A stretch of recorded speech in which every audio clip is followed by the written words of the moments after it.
His palace walls could not keep him safe, but within them he found solace. Rome was a city of extremes, its opulence and extravagance often spilling into the night, and for the emperor, the day rarely started.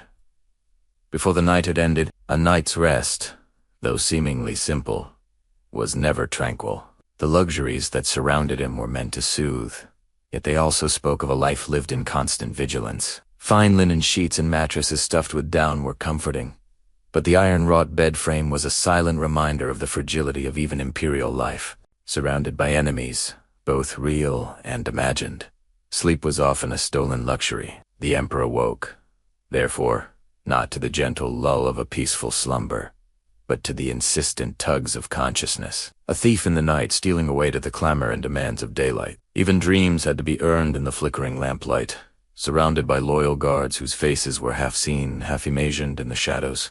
The emperor's baths were a ritual of both indulgence and necessity. He sank into the warm embrace of the water, the heat soothing tired muscles and easing weary bones. Steam rose around him, carrying with it the scent of fragrant oils and exotic perfumes, a heady mix that both relaxed and invigorated. The marble walls, cool to the touch, provided a stark contrast to the scalding water, anchoring him to the present. Slaves, oiled and ready, scrubbed and massaged his body, their touch firm but gentle. Years of toil etched lines on their faces, mirroring the passage of time on the emperor himself. Each scrape of the scraper, each dab of the sponge, was a testament to the cost of living a life so public, so scrutinized. The baths were more than just a cleansing ritual. They were a public spectacle. Warm oil was poured over his head, running down his face and neck, leaving shimmering trails in its wake. A slave wiped him dry, the rough edge of the towel biting into his damp skin, but it was a necessary discomfort,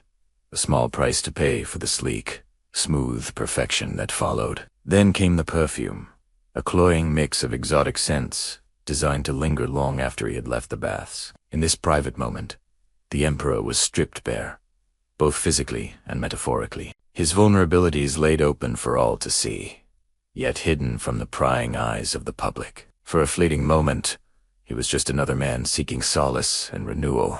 As the sun climbed higher in the sky, the true weight of his position pressed down on the emperor. It was a burden he carried alone, even amidst the bustle of his court. He dressed, his toga carefully draped, to project an image of power and control. Underneath the heavy fabric, his limbs felt oddly leaden, the silken undergarments clinging to him like a second skin. A golden brooch, a gift from a vanquished king, secured the toga in place, but it was a stark, unyielding ornament against his soft flesh. Every movement was a negotiation between the rigid demands of his attire and the fluid grace required of a leader. He moved, therefore, not as a man of leisure, but as a puppet on invisible strings. Each gesture measured, each turn deliberate. The emperor's breakfast mirrored the austerity of his bath. No riot of colors or flavors, no smorgasbord of delicacies, just the basics. The staff of life, bread dipped into honey. Wine, perhaps, and fruit plucked fresh from the season's bounty. It was a far cry from the feasts that graced his table at state banquets, where goblets overflowed with vintage and platters piled high with exotic meats and rare seafood. Yet this Spartan meal held a certain quiet dignity, a reflection of the emperor's own disciplined nature. He ate slowly, savoring the simple flavors that danced on his tongue. The bread, still warm from the oven, soaked up the sweet nectar of honey, while the wine, sharp and bracing, cut through the richness of the meal. Fresh figs and grapes, plump and juicy, burst in his mouth, a symphony of textures and tastes that were both humble and satisfying. Each bite was a conscious choice, a rejection of excess in favor of quiet, unadorned sustenance. Yet even in this intimate setting, the specter of the empire loomed large. Servants moved through the room with ghost-like grace, their footsteps barely disturbing the stillness. Their faces, though close, were still distant, their eyes downcast, their words clipped and to the point. They, too, lived in the shadow of the empire, their lives as regimented and controlled as his own. A servant poured wine, his hand steady and sure, never letting the bottle touch his lips. Another offered fruit, his fingers delicately tracing the contours of the dish. All the while, Their eyes remained fixed on the ground, their gazes unwavering in their devotion to duty. Even in the quietest corners of the palace, the rules of the court held sway. There was no room for individuality, no space for personal expression. Olte Werekogs in the imperial machine, their humanity sacrificed at the altar of service. For the emperor, this stark reality was a constant companion. The faces around him were both familiar and alien. He knew their names, their histories, their families, yet he could never truly connect with them, never truly know them. They were bound to him by duty, not by choice. And in this, he was their emperor and they were his subjects, forever separated by the invisible barriers of rank and obligation. As the morning sun streamed through the windows of his private chambers, the emperor found solace in the simple rituals of the day. He would don a plain white tunic, a stark contrast to the opulent fabrics reserved for public appearances. In this quiet solitude, he was not the august ruler of Rome, but a private citizen enjoying a private moment. The tunic, a symbol of simplicity, allowed him to shed, if only for a moment, the weight of the empire. It was a quiet rebellion against the grandeur that consumed his waking hours, a small act of defiance against the gilded cage of his existence. The coarse texture of the linen brushed against his skin, grounding him to the present. It was a tactile reminder of the everyday, a break from the suffocating finery. That was his uniform of state, and as he slipped it on, he drew strength from its unadorned grace, finding a moment's respite from the relentless demands of his public life. He would stroll through the extensive gardens of the palace, their manicured paths offering a momentary escape from the rigors of imperial life. Here, amidst the fragrant blooms and rustling foliage, he could lose himself in the tranquility of the moment. The vibrant colors of the flowers, the soft murmur of fountains, the melodic songs of birds, all conspired to create a hushed sanctuary. He walked slowly, his footsteps muffled by the soft gravel beneath his feet. The gentle breeze played through the branches, stirring the leaves into a soft, rustling chorus. Each step was a negotiation between the strictures of his station and the desires of his heart. He could not afford to linger too long in this haven, but each visit was a restorative balm, a quiet interlude in the clamor of his existence. For the emperor, such moments were precious commodities, bought and sold at the highest prices. To be alone was a luxury. To be oneself an extra. The tight script of his daily life offered few, if any, opportunities for deviation. His days were packed with mandatory meetings, imperial decrees, and public appearances, leaving little, if any, room for spontaneity or privacy. He had mastered the art of appearing in public, playing the role of the benevolent, omnipotent ruler with practiced ease. Behind closed doors, however, the mask slipped, revealing the anxieties and uncertainties of a man grappling with the crushing weight of his responsibilities. In this internal conflict, he became a study in contrasts, a ruler known for his grandiosity now reduced to the confines of his private chambers, a prisoner of his own making. In these intimate spaces, he sought refuge, not from external threats, but from the expectations that defined his public life. The emperor's inner sanctum was his fortress, a place where the cacophony of imperial life faded into the background,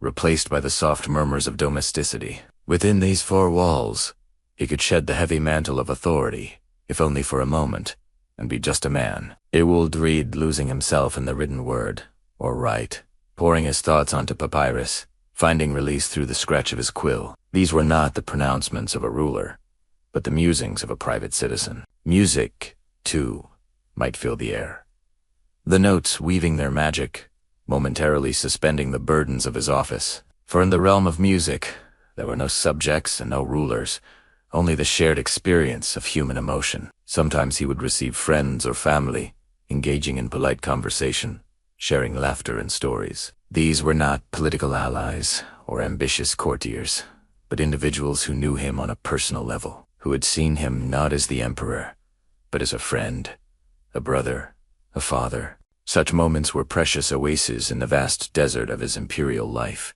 offering glimpses of a different existence, one where power and prestige had no hold. These private pastimes were not mere distractions. They were affirmations of his humanity, reminders that despite the vastness of his empire, he was not immune to the simple joys and comforts of life. They were acts of defiance, subtle gestures that asserted his individuality in the face of the overwhelming demands of his station. In these quiet moments, he found the strength to endure the trials of his office, the solace to weather the storms of imperial life. For in the sanctuary of his private chambers, he was not the emperor, but just a man, engaged in the simple pursuits that gave meaning to his existence. This is part one of the quiet life of the Roman emperor. The villas of the emperors.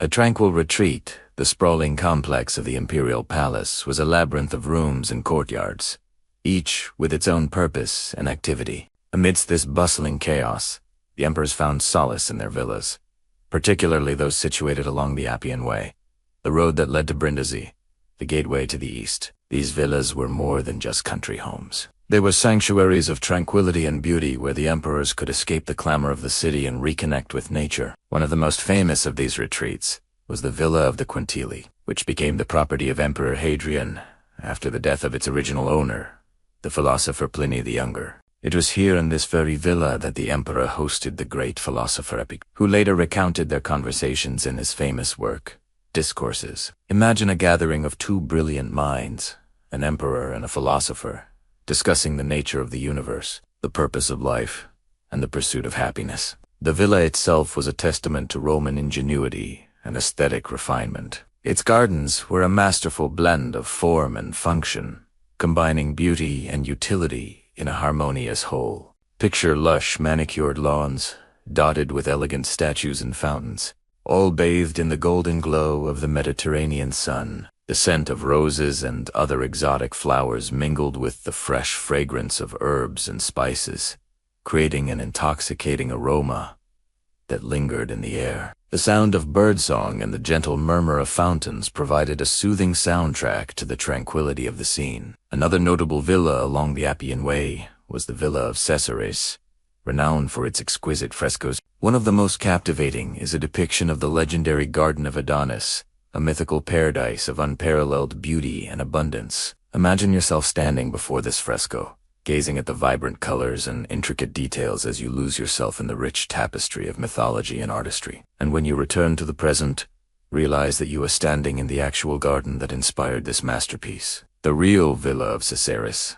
was no less enchanting. Its gardens were a feast for the eyes and the soul, with winding paths that meandered through groves of olive and fig trees, leading to secluded fountains and hidden grounds. Each turn revealed a new surprise, a different facet of nature's beauty. Whether the emperor desired solitude or companionship, these villas provided the perfect setting. Surrounded by nature's splendor, he could converse with his courtiers or engage in lively discussions with philosophers and artists. The villas were also centers of culture and intellectual discourse, attracting poets, historians, and scholars from across the empire. In this serene environment, the barriers between ruler and subject seemed to dissolve, giving way to genuine camaraderie and the free exchange of ideas. A day in the life of an emperor. Finding solace in nature amidst the grandeur and opulence of the Roman Empire, Emperor Marcus Aurelius found solace in the simple pleasures of nature. His Meditations, a collection of personal reflections and philosophical musings, provides us with a glimpse into the mind of one of history's most revered leaders. Imagine yourself in the heart of ancient Rome, surrounded by the sights, sounds, and smells of the bustling city. The Colosseum roars with the excitement of the latest gladiatorial combat, while merchants hawk their wares in the Forum. But amidst this clamor, you find a moment of tranquility in the peaceful solitude of your garden. As the sun climbs higher in the sky, you feel the heat of the day upon you.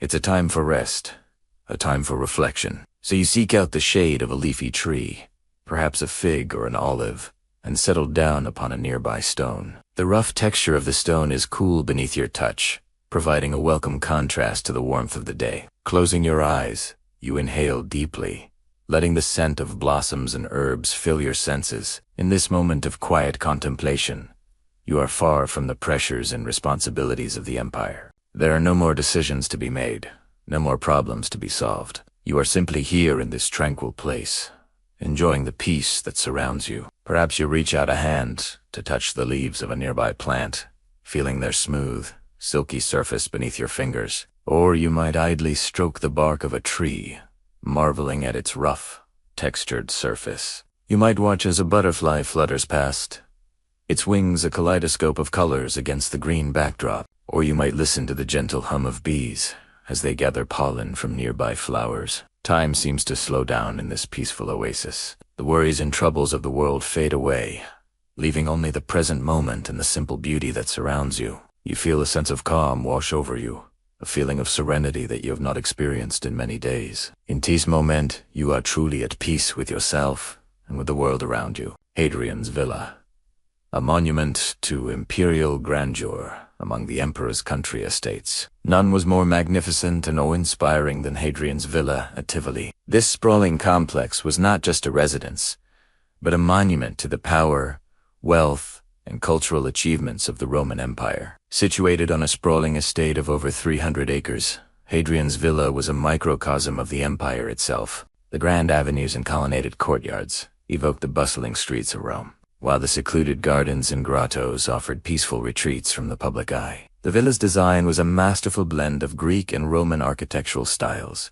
showcasing the empire's rich cultural heritage. Imagine standing before the colossal facade of the villa, its many arches and soaring columns reaching towards the sky. You can almost hear the echoes of the past, the murmur of courtiers, and the laughter of emperors as you step inside. The interior of the villa was just as impressive, with vast halls adorned with frescoes and sculptures that celebrated Roman victories and legendary heroes. The floors were inlaid with precious stones, and the walls were hung with tapestries that depicted scenes from Roman mythology. But what truly set Hadrian's Villa apart was its extraordinary gardens. Meticulously designed and expertly maintained, they were a testament to the emperor's love of nature and beauty. Imagine wandering through these gardens, the air filled with the fragrance of exotic flowers, and the sound of birdsong. You come across a tranquil pond, and its surface is adorned with colorful lotuses. In the distance, you see a temple-like structure, and as you approach it,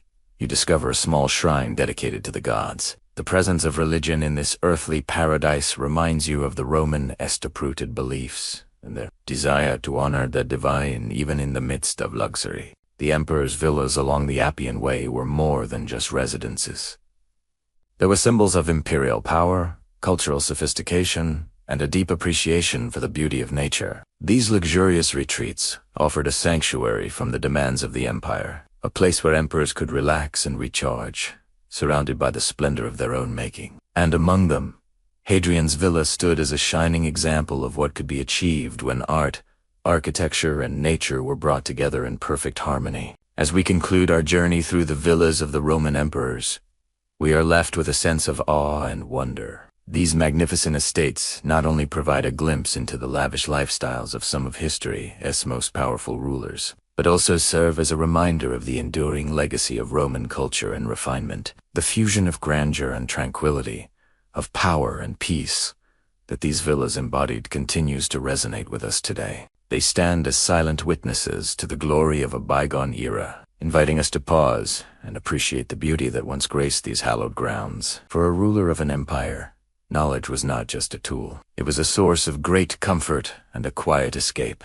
These libraries were not public halls of knowledge, but private, intimate rooms where the emperor could commune with the great minds of the past. The floor was made of smooth, polished marble, so clean it almost gleamed like a mirror, reflecting the soft glow of the oil lamps that adorned the walls. In the center of the room sat a large table crafted from a single slab of marble, its surface etched with the faded designs of mythical beasts and heroes. Around this table were chairs with tall, straight backs, inviting the emperor to sit, read, and contemplate. Above the table hung a bronze lamp suspended from a tripod, casting a warm glow over the scene. Its intricate design featuring scenes from Greek mythology added a touch of elegance to the room. Above him, the ceiling was adorned with frescoes depicting scenes from the classics. One fresco showed the goddess Athena, the patron deity of wisdom, while another displayed a Roman triumph, celebrating the victories of Rome's great generals.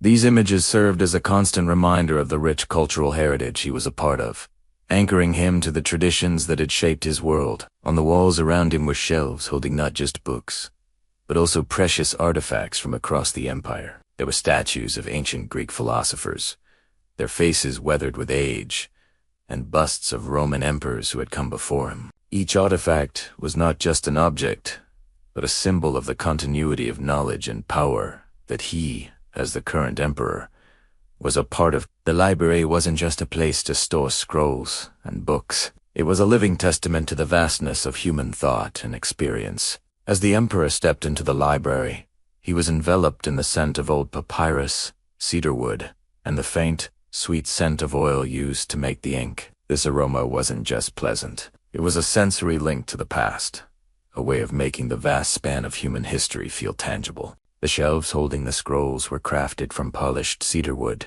their surfaces gleaming softly in the lamplight. The scrolls themselves were not mere documents, but artifacts, each one a potential window into the mind of a bygone era. Some were brittle with age, their edges frayed, whispering stories of centuries past. Others were newer, their surfaces still smooth, representing the ongoing flow of knowledge through the empire. In the far corner of the room, near the writing desk, sat a small alcove. Within this alcove was a fountain, its water cascading gently into a basin below. The sound of running water mingled with the scent of cedarwood and papyrus, creating an atmosphere of tranquility. The fountain was not just a decorative element, but a symbol of the flow of knowledge and ideas that the library represented. Just as water nourished the plants in the garden, so too did the library nourish the mind. As the afternoon wore on, the emperor sank deeper into his chair. The weight of his responsibilities, the anxieties of ruling a vast empire, seemed to fade away. Lost in the world of words,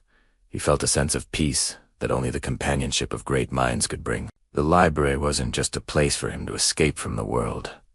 It was a world in itself, and in this world, he was not the emperor, but a student, a reader, and most importantly, a human being. A hush fell over the room, broken only by the faint crackling of the oil lamp, as it illuminated the faded script of an ancient scroll. Outside, the bustle of the imperial palace faded into the background, leaving the emperor in the heart of an ancient wood, surrounded by the whispers of long-dead scholars and the scent of aged papyrus. Within these four walls, there were no courtiers vying for attention, no soldiers demanding readiness, only the rustle of pages turning and the quiet scratching of a stylus as it traced the grooves of a wax tablet. For in this sanctuary, the emperor found not just knowledge, but solace. His reign might have been marked by the clash of arms and the complexities of statecraft, but here, among the timeless words of the ancients, he found a moment's respite.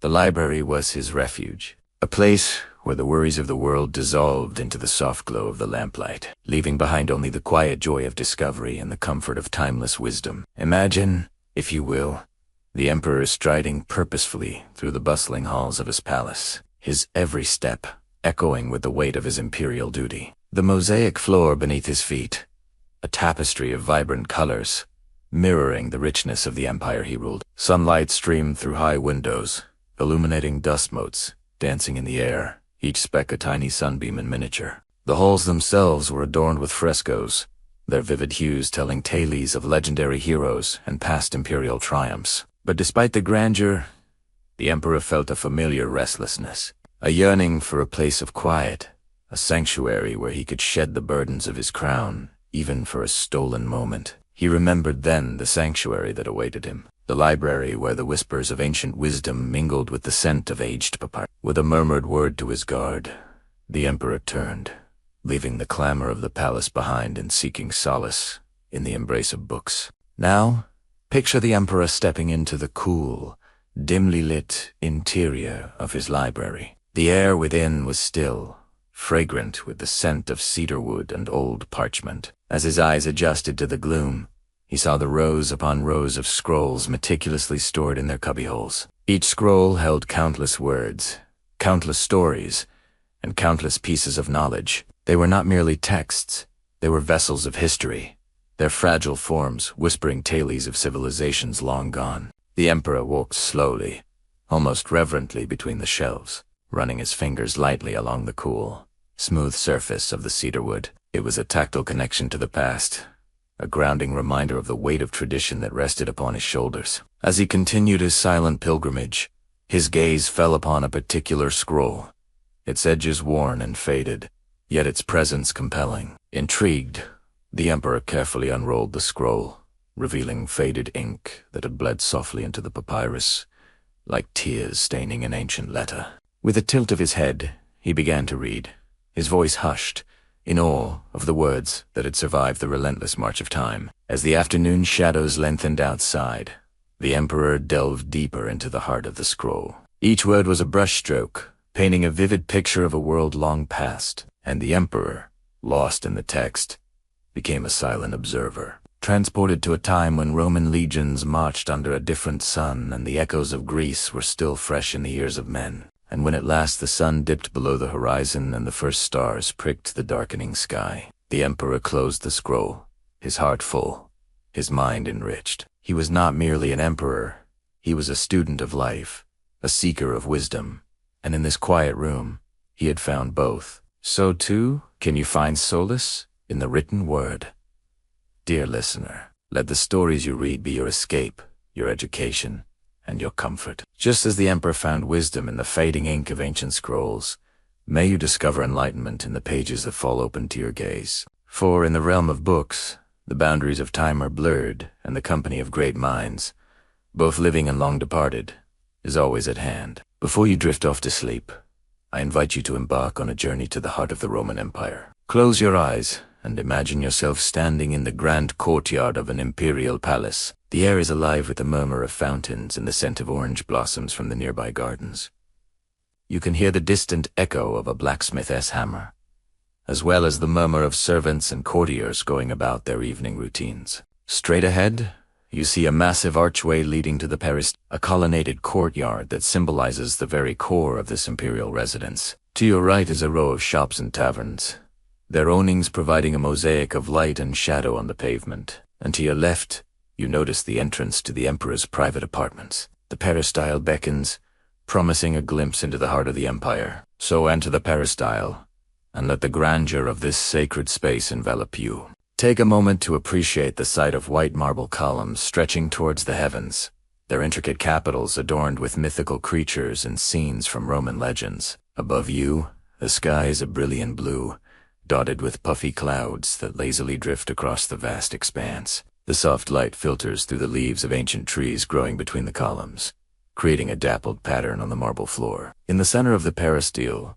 you notice a group of nobles engaged in animated conversation, their voices low and their gestures expressive. Nearby, a senator sits alone, deep in thought, his gaze fixed on some distant point beyond the columns. Across the courtyard, you see a group of musicians tuning their instruments, preparing to serenade the evening with enchanting melodies. Take a stroll through the peristyle, observing the various sights and sounds of imperial life. The rhythmic clatter of a blacksmith's hammer resounds from a nearby shop, mingling with the murmur of a fountain in the center of the courtyard. You can hear the murmur of a nearby fountain as water cascades over a stone basin, its soothing sound a counterpoint to the lively chatter. The air is alive with the scent of orange blossoms from the nearby gardens, mingling with the aroma of roasting meat and freshly baked bread wafting from the kitchens. And above it all, there's a faint metallic temps, the lingering scent of Rome's martial glory and the blood of 1,000 vanquished foes.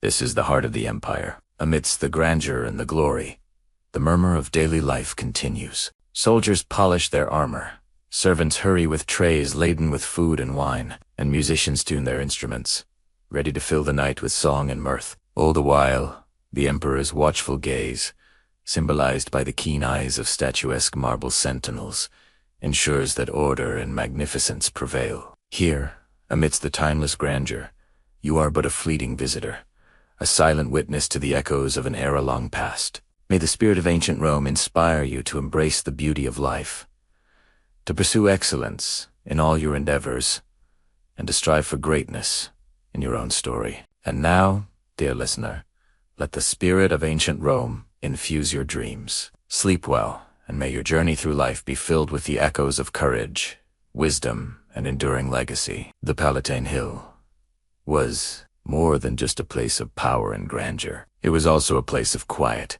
domestic rhythm, where emperors found solace amidst the chaos of the ancient world. The Palatine Hill was the emperor's palace, the seat of government, the place where decisions were made that affected millions of people. Yet within its vast complex, There were many places of peace and tranquility that few outsiders ever saw. We will start our journey through the Emperor's palace by exploring the private chambers where the imperial family lived. The rooms were lavishly decorated with the finest furniture and artwork that the empire had to offer. The walls were covered in beautiful frescoes, depicting scenes from mythology and history, while the floors were adorned with intricate mosaics. Soft carpets muffled the sound of footsteps, creating an atmosphere of hushed reverence. The air was scented with the fragrance of flowers and incense, masking any hint of stale waste or cooking aromas. In these chambers, the emperor and his family enjoyed the comforts of home, far from the prying eyes of the public.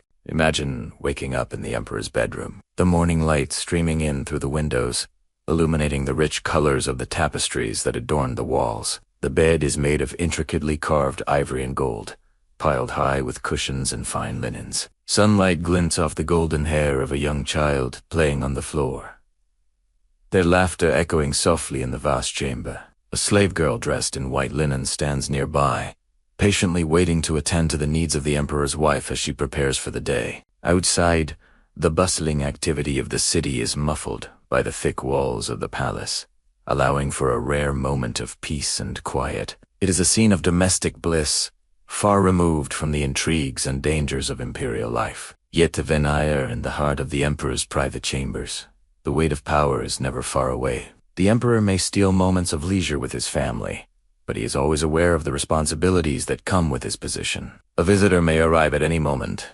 demanding his attention, or news from the provinces may bring fresh challenges and decisions to make. Even in the quietest corners of the palace, the reality of imperial life persists, a constant reminder that true power comes at a price. As we continue our exploration of the emperor's palace, we will venture into the vast reception rooms and audience halls where the emperor received guests and conducted business. These rooms were much larger than the emperor's private chambers, with high ceilings and large windows that allowed natural light to flood in. They were decorated in a more subdued style, with simpler frescoes and less ornate furniture, befitting of a space designed for entertaining. The floors were made of marble or stone, polished to a high shine, and the walls were adorned with tapestries that depicted scenes of war and diplomacy. In these halls, the emperor was a host, a monarch receiving ambassadors, dignitaries, and visiting rulers. The weight of the empire was felt in every step,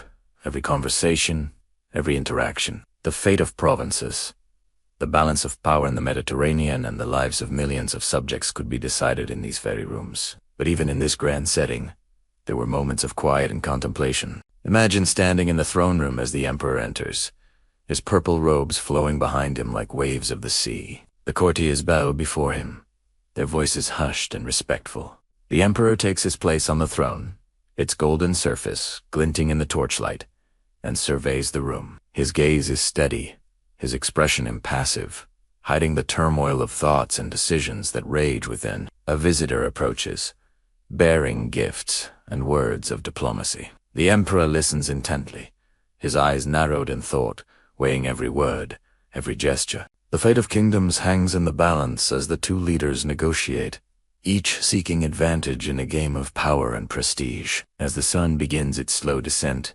casting long shadows across the palace, the emperor retires to his private chambers, leaving behind the weight of empire and the expectations of his court. He closes the doors to his study, a sanctuary where he can shed the burden of kingship and lose himself in the written word. The room is dimly lit, the air thick with the scent of papyrus and ink. Scrolls and books are piled high on the desk, their pages filled with the emperor's own handwriting, thoughts and ideas scrawled in elegant Roman script. For a brief moment, he forgets his imperial duties and responsibilities, and simply revels in the joy of learning and discovery, the thrill of a new idea, the satisfaction of a difficult passage, the pleasure of a well-turned praise. All these are his alone in this quiet room, far from the noise and clamor of the palace court. Yet even there, the emperor cannot escape the demands of his station entirely. A slave enters quietly, breaking the silence with a low bow and a whispered report. A province is in revolt. An ambassador awaits an audience. A senator demands a decree. The emperor acknowledges each request with a nod, his voice a low murmur that does not disturb the quiet of his study. The weight of empire is never far away, but for now, he allows himself the luxury of quiet contemplation. The heart of the palace was the series of courtyards, open to the sky, where the air was still and the only sound was the soft cooing of doves. These were places of private contemplation, a series of outdoor rooms that were a vital part of the palace's design. In the center of a courtyard, there might be a small pond with lily pads floating on the still water. Their gentle green shapes, a calm presence in the midst of the marble and stone. A colonnade would run along the edges of the courtyard, providing shade and a cool, private walkway. The columns, made of smooth, white marble, stood in perfect, silent rows. Their classical forms, a beautiful expression of order and grace. In these courtyards, emperors found solace from the pressures of ruling one of the largest empires in the ancient world. They were surrounded by lush gardens filled with fragrant flowers and trees that provided a sense of tranquility and peace. The sound of birdsong mingled with the gentle trickle of fountains, creating a soothing atmosphere that was conducive to relaxation and reflection. There were places for quiet walks and deep thought, for intimate conversations and peaceful meditation. The courtyards were designed not just for the emperor's enjoyment, but also as a symbol of imperial power and wealth. The carefully manicured gardens and the use of expensive materials such as marble and gold showcased the resources and manpower at the emperor's command. They were a testament to the glories of Rome and a reminder of the emperor, Lasti, head of one of the most advanced civilizations in the known world. While the palaces and villas of ancient Rome are famous for their opulence and luxury,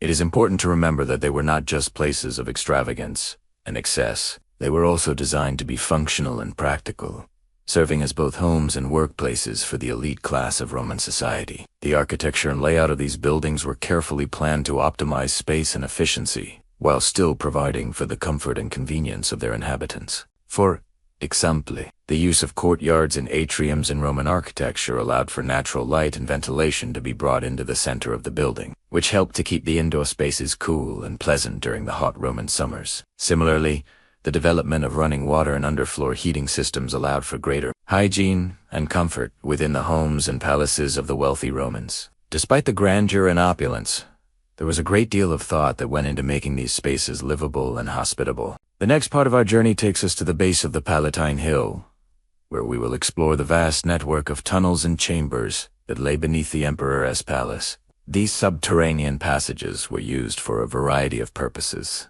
including storage, as well as a secret means of transportation. The air in these underground chambers was cool and damp, a welcome respite from the heat of the summer sun. The flickering light of oil lamps revealed the rough-hewn stones of the walls and the faces of those who toiled in the darkness. Some chambers were used for the storage of valuable objects and precious metals, while others served as living quarters for slaves and servants who worked in the palace. The network of tunnels was a hidden world beneath the bustling activity of the imperial court, a place where the weight of the empire was forgotten and the necessities of daily life were met in the dim lamplight. This was the underground labyrinth beneath the emperor's palace, a hidden world of tunnels and chambers that played a vital role in the functioning of imperial Rome. In the grand tapestry of ancient Rome, where emperors rose and fell like the tides and the Senate's intrigues echoed through the ages, there existed a rare and almost forgotten art, the art of doing nothing. For the Roman emperors, those who had tasted the heady wine of absolute power, the concept of doing nothing was a foreign one.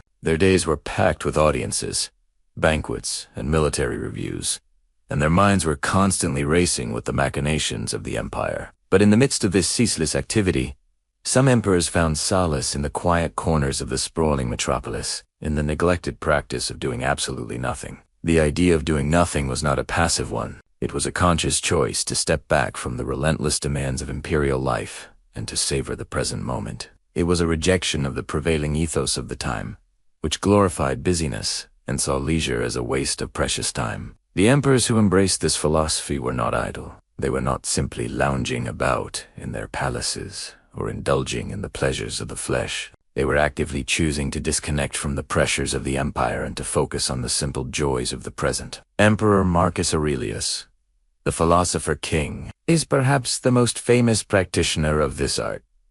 In his personal journal, a collection of his thoughts and meditations, he frequently returns to the theme of doing nothing. He writes, When you rise in the morning, think of what a precious privilege it is to be alive, to breathe, to think, to enjoy, to love. And later, you could stop being upset right now if you chose to. The power to do so is in your hands. Your willingness to remain disturbed is all that stands in your way. Marcus Aurelius understood that in the pursuit of happiness, we often get in our own way. We dwell on the past or worry about the future, but in doing so, we fail to appreciate the present moment. He saw the value of doing nothing as a way to cultivate inner peace, to focus on the present and to appreciate the beauty of life. His approach to doing nothing was not a retreat from the world, but rather an engagement with it. He believed that by detaching ourselves from the ceaseless demands of the world, we can better understand and appreciate it. In his own words, the best revenge is to be unlike him who performed the injustice. By doing nothing, Marcus Aurelius suggests, we can rise above the pettiness and injustice of the world and find true inner peace. Another emperor who appreciated the value of doing nothing was Emperor Hadrian. During his travels, Hadrian would often stop at small towns and villages and engage in the simple activities of the common people. He would visit local workshops and tradesmen and observe their craft firsthand. He would attend local festivals and games and mingle with the townspeople. In doing so, Hadrian was not only broadening his perspective, but he was also finding joy in the simple things in life. One particular incident from his travels in Greece stands out as an example of his appreciation for the ordinary. According to the writings of his biographer, Cassius Dio, Hadrian decided to take on the persona of a private citizen and walked barefoot through the streets of Athens. He wanted to experience the city without the pomp and circumstance of his imperial status. As he walked, he observed the sights and sounds of the city, the bustling crowds,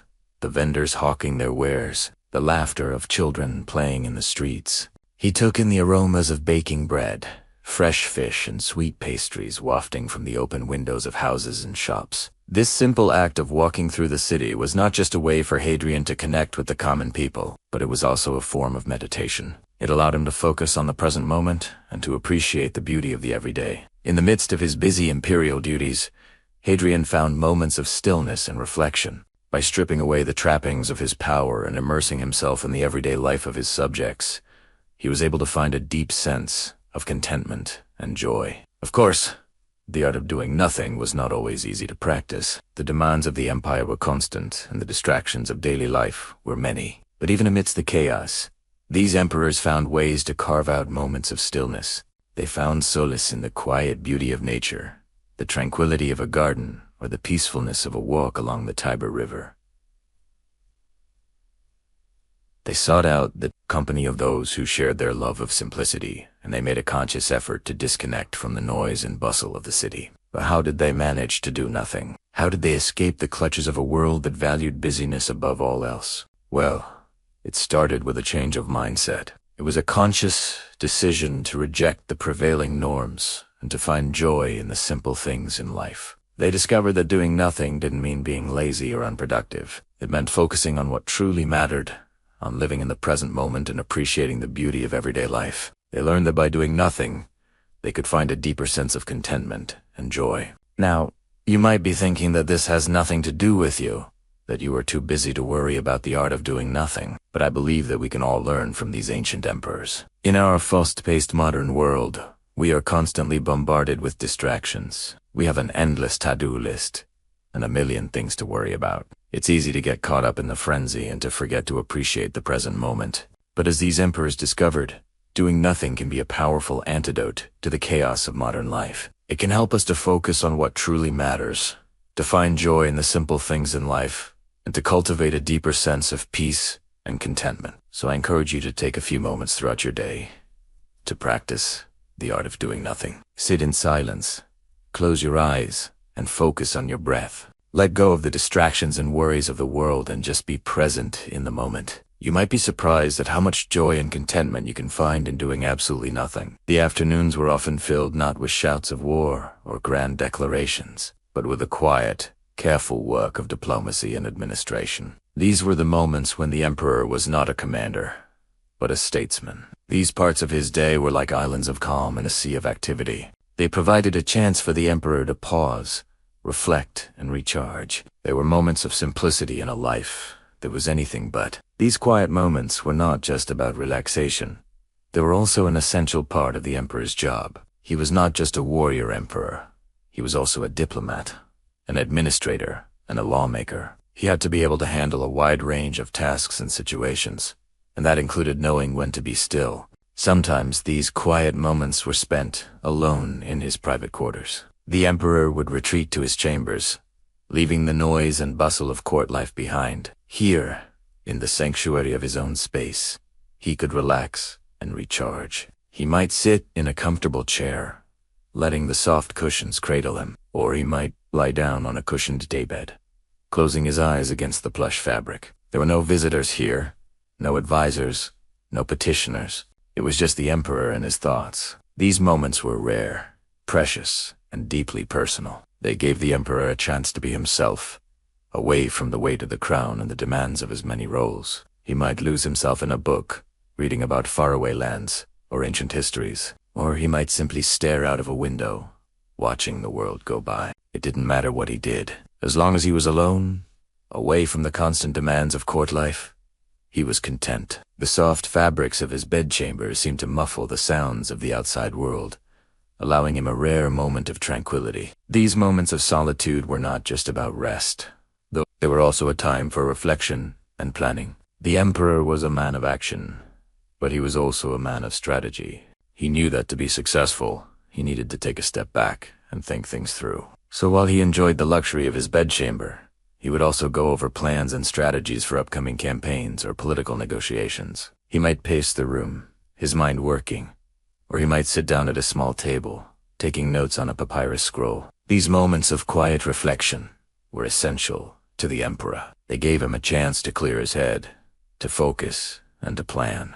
They were a time for him to be strategic, to think about the big picture and to make sure that he was always ahead of the game. In the stillness of his bedchamber, the emperor found the clarity and focus he needed to navigate the complexities of his life. There were other times when the emperor found quiet in the midst of the bustling city. The afternoon heat could be stifling in the palace, so the emperor would sometimes decide to take a walk outside the palace walls. He would wander through the city, taking in the sights and sounds. He might visit a market, watching the vendors sell their wares, or he might stroll through a park, enjoying the greenery and the flowers. During these walks, the emperor was not just sightseeing. He was also gathering intelligence. He would talk to merchants, soldiers, and ordinary citizens, getting their perspectives on how the empire was doing. He wanted to know how his policies were affecting people's lives, and he wanted to hear their ideas for how the empire could be improved. These walks were not just a way to get a break from the palace.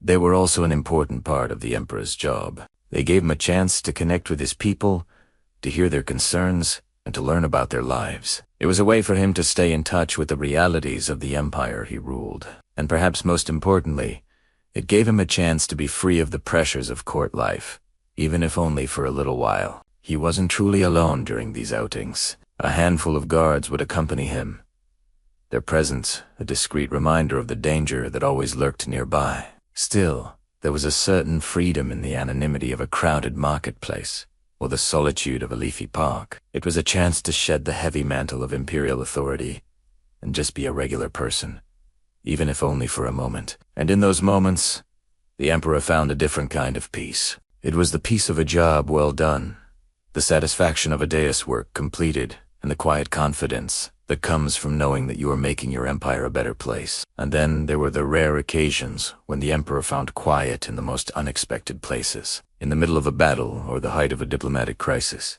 In those moments, the emperor would draw on his inner strength, his ability to be still in the midst of chaos. It was not a conscious decision, but an instinct, a deep-seated understanding of when to be still in order to be strong. When the noise and pressure of his life threatened to overwhelm him, he would find a quiet center within himself, a place of peace that was unshakable. It was this inner strength that allowed him to endure the toughest battles and the most difficult negotiations, knowing that within him was a well of calmness that never ran dry. In the end, the emperor's ability to find quiet moments in a noisy world was not just a personal strength. It was a source of power.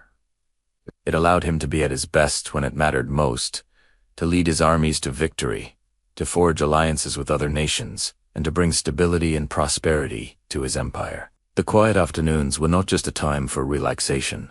They were a time for reflection, strategy, and connection. They were a chance for the emperor to be still in a world that was always in motion, to find balance in a life that was anything but. And in the stillness, he found the strength, focus, and wisdom he needed to be the great emperor his people needed. And so the afternoon wore on, a quiet counterpoint to the clamor of the morning and the anticipation of the evening. For the emperor, these moments of stillness were a necessity, a chance to recharge and refocus. It was during these quiet hours that he made his most important decisions, planned his most crucial moves, and laid the foundation for his empire's future. As the sun began its slow descent towards the horizon, casting long shadows across the vast expanse of the Roman Empire, the emperor's thoughts would turn to more than just the fading daylight. The weight of his responsibilities as the ruler of this mighty kingdom had been a constant companion throughout the day. Now, as the evening drew near, there was a growing urgency to his actions,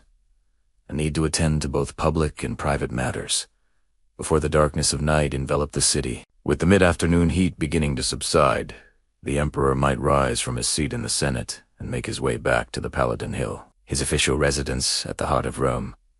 The journey was not a long one, but it was laden with protocol. Senators and courtiers would vie for his attention along the way, each hoping to gain a private word with their emperor. Yet despite the crowds, the emperor moved with an air of authority, his presence commanding respect and obedience from all around him. Upon his return to the palace, he would be greeted by the sight of Rome bathed in the warm hues of the setting sun. The city looked magnificent from his elevated vantage point. The sprawling houses of the wealthy nestled between the public baths and bustling shops. In the distance, the Colosseum stood as a silent sentinel, a reminder of Rome's military might and its thirst for entertainment. However, the emperor's gaze would not linger on the grandeur of the city. Instead, it would quickly move to the sky, observing the heavens as if searching for something beyond the reach of human eyes. This was not merely a habit, but a ritual deeply ingrained in his daily routine. It was during these solitary moments that the emperor found solace,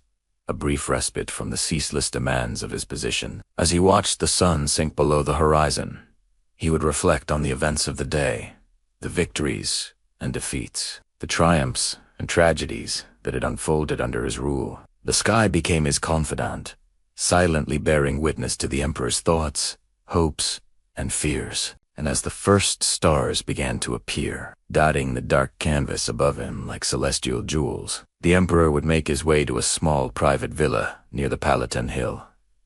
This was his sanctuary, a place where he could shed the heavy cloak of imperial authority and simply exist as a man. The villa was not ostentatious, nor was it excessively grand. It was a modest structure by imperial standards, yet it held within its walls a treasure trove of comforts and simple pleasures. The interior was adorned with paintings that depicted scenes from Roman mythology, each stroke of the artist's brush immortalizing tales of gods and heroes. The walls were lined with books, their spines whispering stories of distant lands and forgotten civilizations. The floors were made of polished marble, gleaming under the soft glow of oil lamps that were suspended from chains, casting dancing shadows on the walls. In the center of the villa was a courtyard filled with fragrant flowers and herbs, their colors and scents mingling in a heady perfume. A small fountain stood as a centerpiece, its water cascading gently into a basin below, creating a soothing melody that mingled with the chirping of crickets.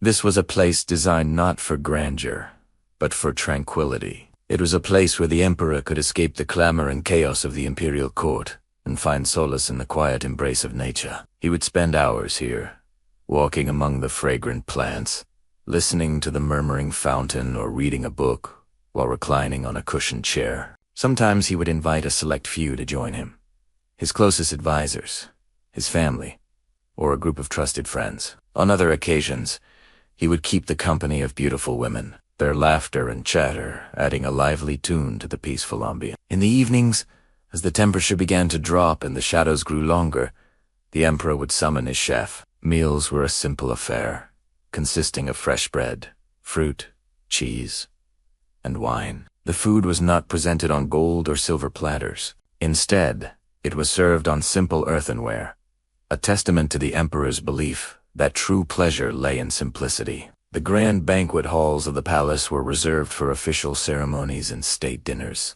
For his evening meal, he would gather with his closest family members in a small, private dining room. The meal was not a lavish affair, but a simple, shared experience. They would recline on soft couches around a low, elegant table, and a few trusted servants would bring in platters of food. The conversation would be light and personal, free from the weight of state affairs. He might listen to his children's stories of their day, or discuss a small, insignificant detail of their lives. For a brief moment, the emperor was just a father, a husband, a brother. The silence between the words was as important as the words themselves.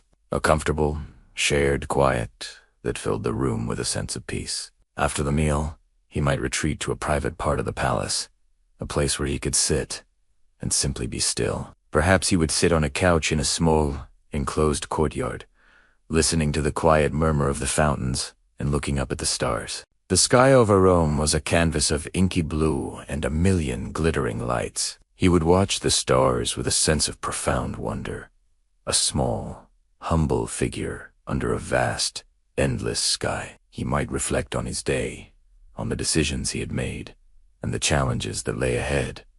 But this was not a time for worry. It was a time for quiet reflection, for a final moment of peace before sleep. As the moon rose and cast a gentle light on the marble columns and fountains, the world would grow quieter and quieter. The distant sounds of the city would fade to a low hum, a gentle background noise that would eventually disappear altogether. The night was a time for rest, for the body to heal and the mind to find a sense of stillness. For a man who carried the weight of the world, this final, quiet ritual was a vital part of his existence. It was a time to let go of the day, to release all the tension and stress that had built up, and to prepare his mind for a deep and peaceful rest. It was in these tranquil moments that the emperor found the strength to endure another day. The grand libraries of ancient Rome were not just repositories of scrolls and tablets. They were sanctuaries for the emperor. Stepping into their hushed halls was like entering a sacred space where the whispers of antiquity danced among the towering shelves. Here, amidst the musty scent of aging parchment and the faint glow of oil lamplight,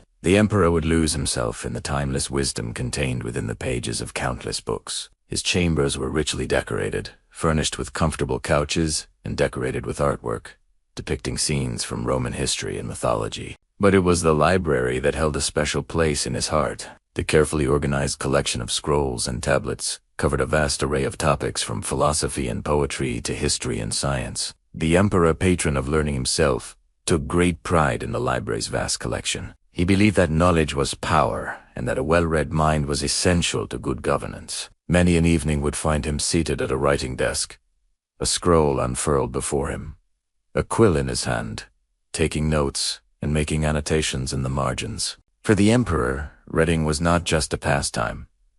It was a duty. He saw himself as a living embodiment of Rome's cultural heritage, and he took this responsibility seriously. His private quarters were not just a place to lay one's head, but a reflection of the emperor's intellectual curiosity and his dedication to the arts and sciences. The quiet rustle of turning pages and the gentle scratching of the quill against parchment were the soundtrack of his private life. But even in this sanctuary, the burden of empire occasionally intruded. While he reveled in the company of learned scholars and enjoyed discussing philosophical treatises, he also found solace in the simple act of tending to his garden. There, amidst the rows of fragrant herbs and vegetables, he could escape the weight of his crown. His private villa was an oasis of calm in the bustling city of Rome.